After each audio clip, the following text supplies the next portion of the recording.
They have all the power. They're really God side that road with a taser, gun, baton. Okay, I wanted to do this video because I've been reading some comments and people are taking issue with me saying, hey, we don't have a racism problem. We have an authoritarianism problem. Sorry if it's dark, but we're out shopping and I wanted to hit the truck and hit this video real quick while it was fresh on my mind.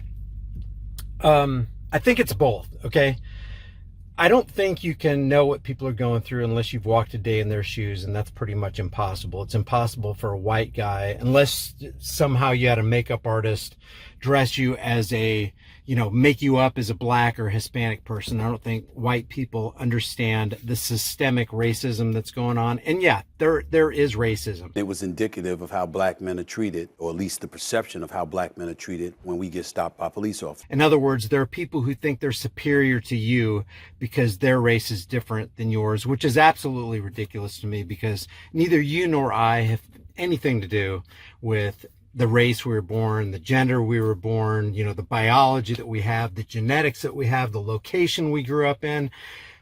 All of that was beyond our control. So for somebody to feel like they're superior to another person because of the color of their skin is completely ridiculous to me. I'm going to try to let some outside light in here. But I wanted to weigh in again on this Tyreek Hill thing, because I was listening to, I think it's Stephen Smith and Shannon Sharp on ESPN, because somebody sent me that link.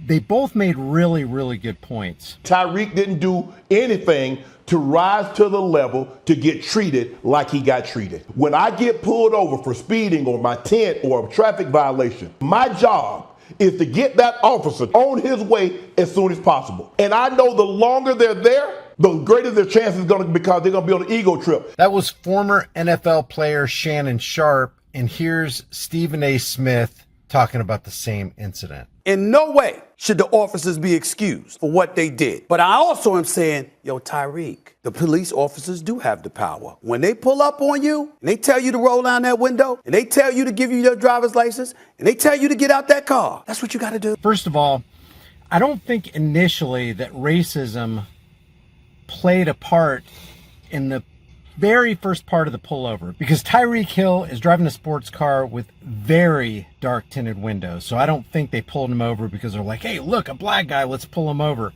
I just think initially it was an authoritarian thing. Okay, we got to pull this guy over. Traffic law in their minds trumps constitutional law, so we're going to pull this guy over and economically terrorize him. Obviously, he can afford it because he's driving a $350,000 McLaren or whatever the car is. And so they pull him over. Only at the point where the window is rolled down do I think racism could come into play. So I think authoritarianism, or just downright Gestapo mentality, is what caused them to pull him over in the first place. And then maybe the three Hispanic guys, and they weren't three white guys, they were three Hispanic guys who pulled him over. Maybe that's when they started feeling, racism or whatever. The bottom line is it was wrong, but Shannon Sharp and Stephen Smith made a really good point. It's a sad state of affairs where you have to cross your T's and dot your I's, because we got very, very sensitive law enforcement officials out there with extremely fragile egos. And if you don't do exactly what they say when they say it, they're going to get pissed off at you and they're going to want to lay hands on you and initiate violence on you, which that is the authoritarian way. They're not moralists, like we always say. They're not moralists, they're conformists. They do what they're told regardless of what is right. Hey, you got a quota, you got to pull this many people over, you got to issue this many tickets, traffic law trumps constitutional law, and they're constantly thinking about that under the pretense of, we've got to keep the people on the roadway safe, because that's what traffic law is all about. No, that's nonsense. Traffic law is about two things. Number one, transferring power. When you get pulled over, they're the powerful ones. They're the supreme beings. They're the teachers in the classroom, and you're the little pupils. You're the little kids who you need to all obey. And number two, it's a transfer of wealth. So traffic law serves two purposes. It's a transfer of wealth, and it's a transfer of power, because they fill the coffers of the state with all that booty, all that plunder that they get from those traffic citations. And a lot of people, unlike Tyreek Hill, can't afford that extra $200 or $300 or $400 ticket that you guys are going to economically terrorize us with. So I think it's both things. I think it can be both things. Number one, it for sure is authoritarianism. And number two, it could be racism, but it is a sad state of affairs where we have to be good little boys and be good little girls and comply with them or we're going to get killed. Shannon Sharp's like, you know, my dad taught me 10 and 2, make sure you got your license, proof of insurance and registration all ready for them. Make sure you roll the window down. Make sure you do exactly what they say when they say it. Yes, sir. No, sir. Now, I'm not saying you have to do that. That's one way to do it.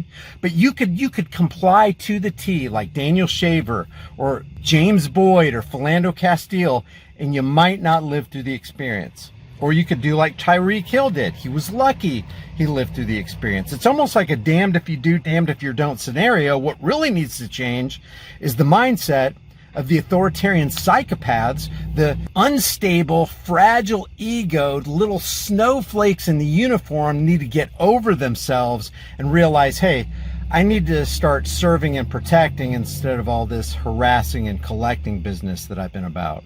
So leave your thoughts. What do you think it's more of? Do you think it's more authoritarianism, or do you think it actually is more of a racist problem? Do you think it's a mixture of both? As far as Tyreek Hill, do you think racism played a part in this? Because a lot of people are saying, hey, it's racist. I mean, thank goodness the 3 initial officers weren't white guys, or we'd be seeing just, you know, marching in the street and a massive uprising, which I think also is ridiculous. Also, do you think that a black officer or a Hispanic officer can be racist against a white motorist, somebody who's white that they pull over?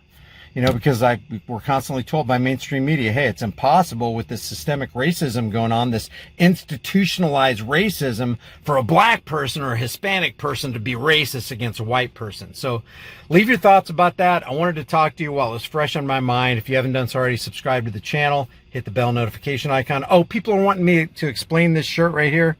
Well, kind of figure it out. The highest paid federal employee during the Trump era was this guy right here that begins with the F. So I'm saying Trump, Fauci 2024, give us another shot as kind of a spoof on, you know, Operation Warp Speed, Father of the VA XX, the Jab Father in Chief. You know, you can figure it out. So subscribe to the channel, hit the bell notification icon, give it a thumbs up, share it with everybody you know. Don't forget to subscribe to my email list through my website, highimpactflix.com. Also subscribe to my new channel, The Disturbing Illusion, where we expose the left versus right paradigm lie every single day, 7 days a week, coming out of the sewage pit of Washington's District of Criminals under that clownish big top they got going on over there. Remember, in times of universal deceit, telling the truth is a revolutionary act. If there's going to be a revolution, let it start with you. I will see you in the next video.